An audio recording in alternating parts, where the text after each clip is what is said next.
أشهد أن لا إله إلا الله.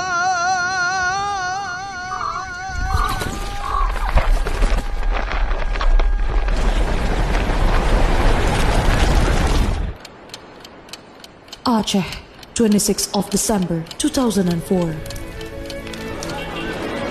It has been 17 years past since tsunami destroyed Aceh.